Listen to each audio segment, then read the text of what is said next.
All right, welcome back. Match day 21, Eat, Pray, Limb show, Barstool's gambling soccer show. Sam's Army's back. Zah's still in Africa. So we got 2/3 of the crew today. Sam, how we doing today? We gave out a couple of nice winners last week. Yeah, from a specific, like from a financial perspective, feeling pretty good. Feeling pretty good from a sporting perspective. Man, Tottenham stink. They We stink. stink. I mean, you're kind of just like a run of the mill mid table with Forest. That's basically what you guys are. Us, it's Tottenham, Forest, Liverpool, and Fulham, Chelsea all together. yeah, just we're a lot of just teams that have past success that are just milling around the middle of the table now. They're all kind of the same. Yeah, that's where we're at. But we did. I should clip this up where you gave out what was it, Villa and Leeds over, both teams to score. That hit late, high drama. I gave out Forest to win with a Brennan Johnson goal. He actually had two. So things are on the financial front, like you said. We're starting to get dialed in. 2023 is a new year. We're in the green. We're in the green, the black, the red, whatever that expression is. We're in the good one. we're on the positive side of the ledger. So I'm feeling good about that. You said you're not feeling good about your Spurs. So what is kind of the state of the union? Because it was like, we're coming off that Man City game now. So give it to us. Yeah. So what's wrong? Everything. Yeah. Literally everything is wrong. Like, the relationship between Conte and the board is terrible at this point. His contract's up this summer. Things are just not going well there. He's calling people out, perhaps rightly so, but to do that in public, things can't be going well. Our players stink.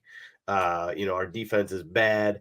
Heung-min Son, he hasn't been seen in months. Like, we don't even know where he's at this point. It's bad. We're just not a good team right now. We showed glimpses of life against City this week, but up 2-0 at halftime. But let's be honest, every single person watching that game knew we were not winning that game. Yeah. Nobody thought we were winning that game, and of course they came back and crushed. Just did what they do. Scored 4 goals in the second half. So it's just the team's not very good right now. It's just plain and simple. The talent, we're better than we're playing. We're not as good as a team like City, as a team like United, as a team like Arsenal, but we're better than what we're doing and what we're showing. So the players got to play better. We're about to find out if you're better than Fulham. Well, yeah, I don't want to know the answer, to be honest with you. Well, I mean, you got to give us something, because that's the big game. I mean, who would have thought back in August that Spurs going into Craven Cottage would be for 5th place? Yeah, well, it doesn't feel that way from a Tottenham perspective. I mean, all credit to Fulham, aka Ream Team. Like, they just keep on keeping on. And yeah, this is going to be a tough game for us. Not excited. Just not excited about it. Like, I could see a draw. A draw would make me, I wouldn't be happy about it, but I'd be like, yeah, that's not too bad. Yeah, but this is the kind of game where now our hopes have been trampled upon, and we're just, our expectations are basically at rock bottom. These are the games that Tottenham does come out and just sort of hang a number on somebody, just completely out of the blue. I could see that. We have a team that can do that. We have the Kulusevski, a Kane, allegedly a Son. We have Richarlison, if he's healthy and not punching people in the face and whatever else he's doing out on the field or off the field. It's just, we have the talent to score goals, so it wouldn't just totally shock me if we came out and actually won this game. But man, we just play so bad for so long and such long stretches. My expectations are a loss, basically, at this point. I would take a draw, and I wouldn't be shocked with a win, but and I'd be happy about it. But at the same time, I know this team just isn't that good. So I know where we stand right now. Does it ruin your weekend that you have to wait until Monday for this one? No, I think it's better that way. It's better that way, because usually we play, on Saturday morning and we lose, and it ruins the weekend. Okay. Now it's like I can put my I can focus on NFL football. I can look at some of the other games. I mean, there's some big games this weekend, right? Totally. Liverpool, Chelsea get it started Should be a lot of fun. Another one of the mid-table clash. Right, mid-table muddlers with us, but then you got Arsenal and United on Sunday, which is just a massive, massive game. And Yep. as a neutral, speaking as a neutral here, like I could not be more excited about that game. That should be All a right. lot of fun. Well, what do you think about that one? Give us a little look ahead. Well, That's the marquee game of the weekend because Chelsea and Liverpool both stink. Yep. This is the game of the weekend. I mean, like a couple of Arsenal fans on the podcast, Sam's Army podcast, were calling this like the biggest game of the season, biggest game like in their history. I mean, obviously, very biased take by shout out Mikey Fowler, but this is a huge, huge game in the title race. If Arsenal win this game, I'm going to go from kind of nervous to legitimately nervous if they win this game, and unfortunately. Perhaps the biggest news about this game is Casemiro picking up a late yellow card in the game against Palace, which really changes this game. Like to go from Casemiro and the guy who like he has been really, really good for them. He sort of just galvanized their midfield, and he does it on both ends. Like he's defensively, he's there, and he makes things happen going forward. You trade him out for a Fred, who is just a chicken with his head cut off most of the time. That's a huge, huge, step back. So I would have been, listen, I keep doubting Arsenal this season. And for the most part, I've gotten burned every single time. I did not doubt them against Tottenham in the North London Derby. I knew that we were going to lose that one, but I've doubted them a lot. I'm going to do it again. I'm going to do it again. You're going with even with Casemiro. Even with Casemiro, I'm going draw though. I'm not so far gone in my biases that like I'm going to pick United to win it. I just think United are a much better team than this isn't like some sort of hot take. They're just a good team right now, even without Casemiro. They've got a lot of weapons, so I love both teams to score. I like draw. So we're looking 1-1 is what you're. Yeah, I was kind of keep open the opportunity of a 2-2. 3-3. That's asking too much, but like, yeah, I would, if you were to sort of say what would the score line would you guess? I would say 1-1, and then the way I would bet it, I probably wouldn't parlay those two together. Although if you do, let's see if I wrote it down. Maybe I didn't. I did. If you parlay them together, you get plus 370 because on draw is plus 295, and both teams to score minus 148. Parlay together, you get plus 370. That's a little too spicy for me.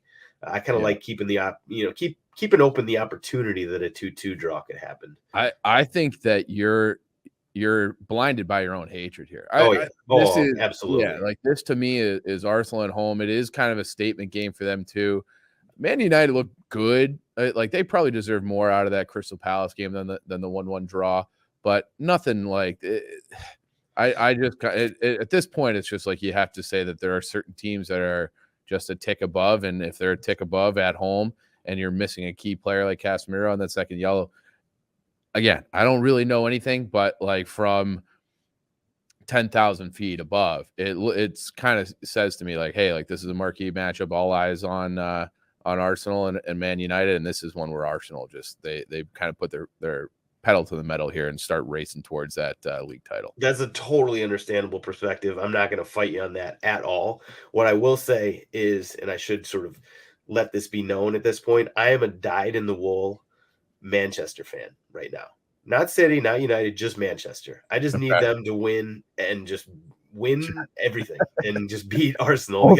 Everybody. I'm out on Tottenham, right? I don't care. We stink. They're done. I'm a Manchester fan right now. Okay. I'm a Mank. Call me Mank. Do you have any other bets or any games that you're looking at for the rest of the weekend? Because I have two that I like, and I'm sure you might be able to guess both of them, actually. I know you got something for us on Forest. You always do. I do. You always do. Well, yeah. I'll give you my other ones. They've been hitting lately. Listen, I'm like, what's that line from Remember the Titans? It's like the split fear. Eventually, it's going to work. So I believe in Cooper and this team. It's starting to work. I'm just laughing at the predictability, not at the not at it being wrong. The games that I kind of like. So City is just going to pummel Wolves. Yep. They're at home. Obviously, there's no value in that. But if you parlay that with both teams not to score, essentially saying the Wolves is going to get shut out. Yeah. And with a Holland to score one goal, at least one goal, you can get those three together, parlay at plus 155. That kind of sounds Yeah. good to me. I don't I mind that. I had somebody on Twitter being like, "Oh, they can't get excited about a plus 200 bet." And I was like, "What are you talking about?" See, that's I what mean, soccer betting is so hard, and we also get inured to this, like we need to have some plus 750 to like like get insane. your dick Yeah. wet, dick No, hard or something like that. just keep adding to the bank account. That's all Plus I care about. 200 is nice. If you That's go to real other nice. sports, plus 200 is huge. So yeah, Huge, yeah. huge. Yeah, so I could get talked into that. A Holland goal, which I feel like he scores basically every time out. Although he had a little bit of a cold streak, but snapped that against you guys. And That's what then we're Tottenham is a slump buster. you're like Spurs are turning into like the get right club. Forest needed it in the League Cup, 2-0, got right, and now it's like they're running away. I don't think you can even spell slump buster without Spurs. So There you go. Yeah, you need that U for sure. Anything else on your board today? Those are the main ones that I like. Arsenal. So I said Arsenal United both to score. I like that one a lot. Liverpool Chelsea. So the sort of mid-table muddler game Yeah. that we mentioned before. I like both teams to score there as well. Okay. I listen. I love the both teams to score bet. That's your favorite bet in the Oh, world. I absolutely. I was rooting for a good game. There's a lot of elements that sort of draw me towards that type of bet, and Mhm. both teams to score and maybe the over in Liverpool Chelsea. Those are Okay. the ones that I like. If you're going for a totally out of left field pick, and I feel like I haven't given out too many of those on this program, but Leicester City has been absolutely booty cheeks. They have been so bad. And, Brendan Rodgers made an interesting point. He suggested that part of that was a lot of the guys on the team have been they want out. They're looking forward to deals and moves elsewhere. And you know what? I think that actually that phenomenon may be creeping into the Brighton camp a little bit. Hmm. Listen, everybody is kicking the tires on basically every Yeah. single Brighton player out there. Like Chelsea's trying to get Caicedo right now. Yep. Arsenal, I think, just confirmed they got Trossard. Yep. Like this Brighton team is good, so there's a reason that people are kicking the tires on them. And I think that there's going to be a little, Well, they're playing each other this weekend. Exactly. That's my point. Yeah. That's my Yeah. point. I think Brighton might just have, they're at Leicester City. Yep. They're probably dealing with this. Are we going to move, or is somebody going to come in for us type thing? I'm going to Mhm. go out of left field, and I think the odds are like almost Yeah, plus Leicester's 270 or something like that for Leicester City. I'm going to go out at 235 plus 235 on Leicester City to win. I'm doing it. Give me Leicester City. I like that. I actually like that a lot. I told you pre-show that I have two bets. I'm adding one now that I'm looking at the card again. The one I'm adding is the over and both teams to score in the Leeds versus Brentford game. Oh, I'm glad you brought that up because I have that Okay. written down as well. I look, Okay. anytime the two teams, by the way, that are in the club right now, the over in both teams to score club, Liverpool and Leeds. Those are my two. Okay. They're in the All club. right. Well, I mean, Leeds it feels like that hits like they score and then they concede. Like They're just giving away money. but they are good for one a game. It feels like. Oh yeah.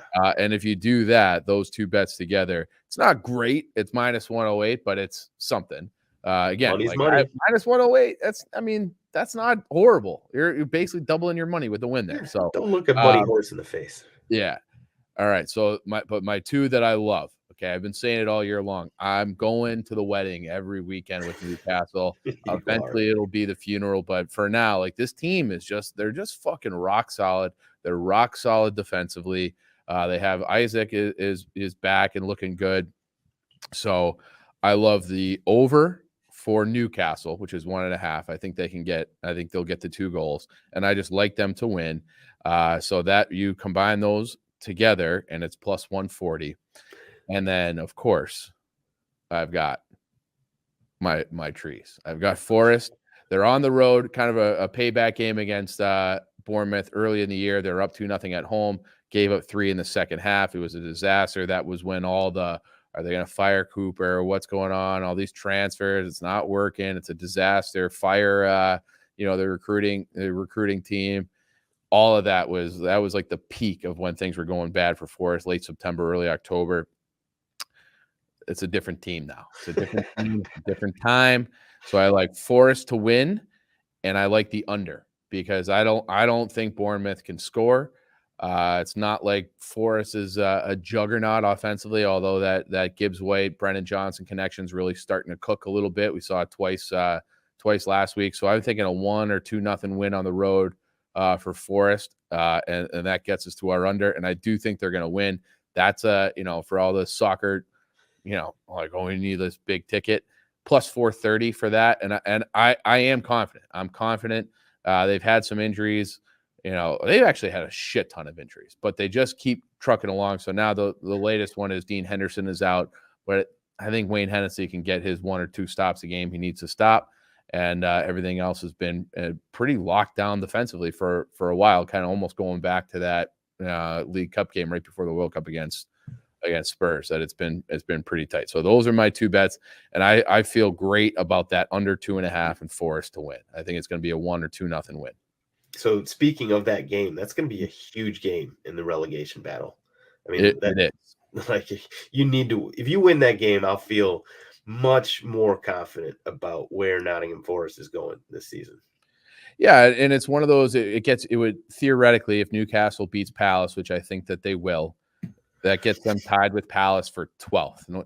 Forest right now is sitting 13th. They have 20 points, but it's only 5 points above the relegation zone. People seem to, on the internet, seem to be making a big deal of how crowded it is kind of down at the bottom. Is that normal for this time of year, or? It's probably a little more crowded than usual, but it's not like that far out of the realm of usual. It's the thing about it is that, and the reason that a lot of people talk about it is that 2 wins and you can just shoot your way up the table, right? Yeah. Like a team like Bournemouth or West Ham or Everton or Southampton. I mean, these teams are all sitting on 16 or 15 points. They get 2 wins and they're up into like 11th or 12th. So it's just, it's the movement and the how speedily you can sort of go from, everything is shit and we're going down to, oh, you know what? We might be okay. You can go like that, like over the course of like 1 week almost. We've seen it with Forest. Like they've done that exact formula where it was like fire everyone and then flip to, hey, things are actually going all right. Who else can we add in January to kind of get this thing, over the hump and get back, maybe in the top 10, who knows?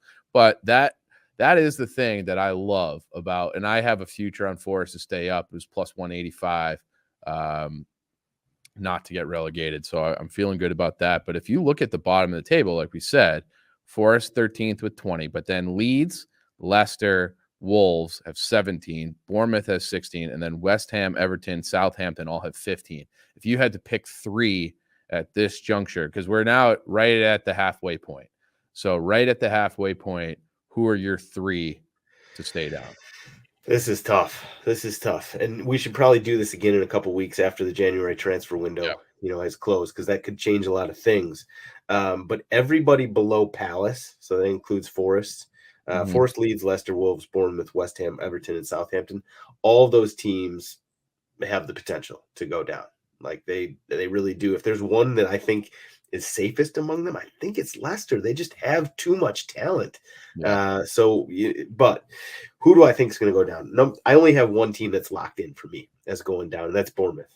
I know they've sort of played much better than people were expecting coming into the season. You got to give them some credit for that. The problem with their squad is it's just kind of thin. And I think the second half of the season, unless I know they made one move already, Ouattara from Lorient, I believe. That's a nice move. And I know their owner, I think he's the Las Vegas Knights owner, who just kind of came in. He's a splash the pot, throw your money around. Exactly. So I wouldn't be surprised if he threw some money at it, and he needs to, because this team is not deep enough right now. For me, they're the only team for me that's locked and loaded as going down. Let me ask you another question before we move on. So the Bournemouth thing, and he's a new owner, okay? And you see certain teams, Norwich is like the prime example of this, where they call them those yo-yo teams, just up, down, up, down, up, down. Is there something, if you're a new owner coming in and you're in the Premier League now, you're going to have some of those parachute payments. Is there something in like, I'm not even really going to spend right now. We're just going to let it play out. If we stay up, great. If we don't, let's like build this project in a real way, kind of start from scratch in the championship, and we'll throw money at it then. And then, which won't be necessarily as expensive, then come back up and then stay up. Is there something, do you think that plays into some of the, I don't think that makes sense for a historic club like Everton or West Ham, but it probably makes sense for a Bournemouth or a Southampton or something like that, specifically for Bournemouth. From a business perspective, it probably makes a lot of sense. Yeah. The issue is that if you're a new owner and you come in and you don't splash and you get sent down, you immediately sort of take a hit in the eyes of your fans, right? Yeah. So if you can deal with that, perhaps it does make a little sense. Every move you make, every decision you make, there's risks. Like that's what the Premier League is, and the championship is really all about. Because if you get sent down to the championship, there is no,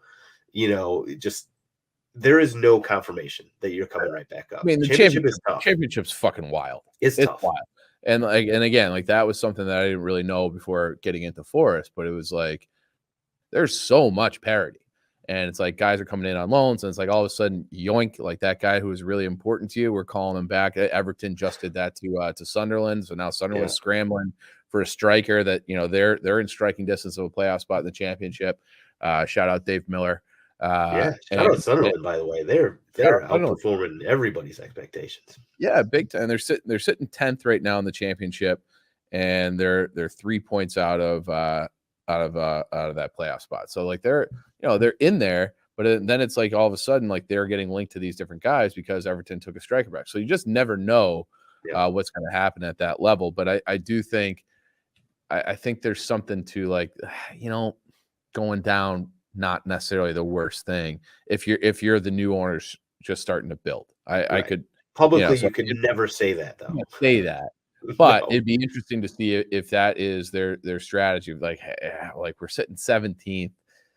Let's not throw good money after bad. Let's go down, collect ourselves, build this thing up from scratch, and then come up to stay up.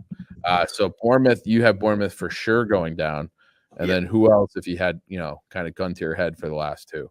So interestingly enough, just quickly on the point you just made. So Bill Foley is the guy who recently bought in on Bournemouth. He came out with a really strong statement saying that we will not get relegated, like immediately after buying them, which was it was ballsy. And I read another quote where someone was asking him about what he's going to spend. And he's like, have you seen how I run my hockey team? and there's a salary cap in the NHL, a hard cap. And it's somehow it doesn't seem to impact them because they just all the big ticket guys that become available for trades or free agents or what have you. Vegas seems to be in on all of them, and they get like 80% of them. And then somebody they brought in 2 years ago, he sucks, ship him out. It's very similar. Like he might get along great in the EPL with that type of mindset. Like we had this guy for 2 years. Now he's a little bit older, long in the tooth. Just fucking get rid of him for anything, and we'll clear that cap space and spend that money on somebody else. So we'll see how it goes. But he's been a good owner in the NHL. So Bournemouth, and then I need two from you. Then it gets tough.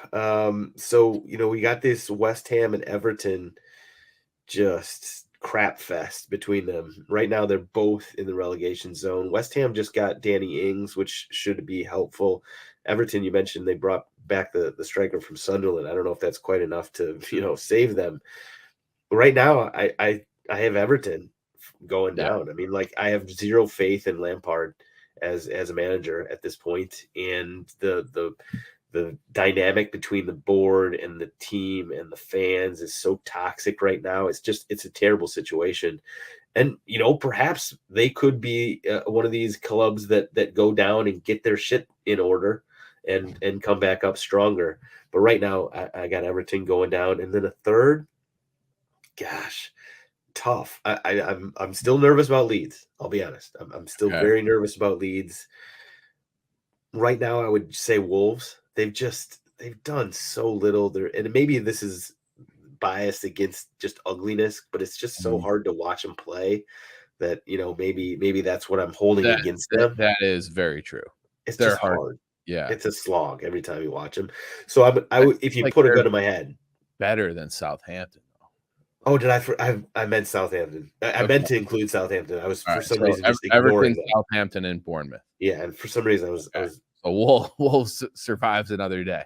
yeah. So But Wolves is right there for yeah. me. Well, Like and right there. Everton was right there last year, and then they, pulled out a miracle and stayed up, and it was like, okay, like now they stayed up, and they spent a little bit this in the summer, and it's just because the Forest and Everton were always linked to the same guys, and it felt like for a long time, whether it was Onana or whoever, like they were always like, I don't know, it seemed like they had $1 more in their pocket when it came to these guys that Forest were linked to, and it hasn't worked. But they were recruiting the similar types of younger guys, so I wonder if they could just kind of keep that group together. And I'm with you. I think Southampton, they fucking stink. Like they're in last place, and for good reason. Everton, where they had their female CEO was allegedly putting a chokehold and a headlock before the game by a fan. It's like what is happening there? It seems like you're right. It's just so toxic. And then they release a statement where it's like we have real incredible threats against the board, so none of the board are going to our own home game. It's like holy shit. Yeah. And then yeah, you're right. It does feel like West Ham, like they have to get it going at some point. I mean, Better than this. Like they got talent. They got Moyes, and I know that Moyes has sort of had his ups and downs yeah. in people's estimation, but like he's been there, he's done that.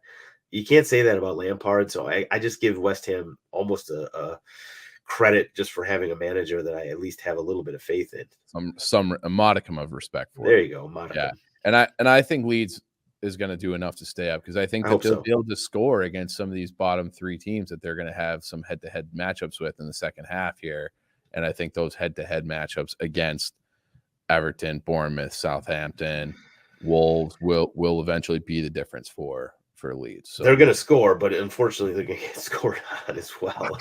Yeah, like Southampton is having. I mean, like they're having a fucking hard time putting goals in. Same with that. Look at some of those stats right now. So the goals scored, Southampton 17. They're actually better than West Ham and Everton. They both got 15 scored. Wolves has 12. They've scored 12 goals so far in 19 games. That's absurd. Atrocious. That is embarrassing. That is bad. All right. Well, I think I think we're pretty much in agreement then on those bottom three. And I'm going to clip up last week's show and not give out any of the losers. That will just focus on the winners, and we'll push out, Forest and the under, Newcastle and their team over at 1.5. And then your big one was, again, remind people. I think Liverpool, both teams to score and over was one. I liked Arsenal, both teams to score. City with that big long parlay. But I think my favorite one. I have to go back and look at the clips because my brain doesn't work very well. But I think it was Liverpool-Chelsea. All right, Liverpool-Chelsea it is. We'll clip all that up. We'll put it together. That's Sam's Army. Thanks for joining us again. This is Eat, Pray, Limbs. We'll see you tomorrow morning on the internet. Let's go Trees. Let's go you Reds. Leeds and Brentford to score too. Leeds and Brentford like that.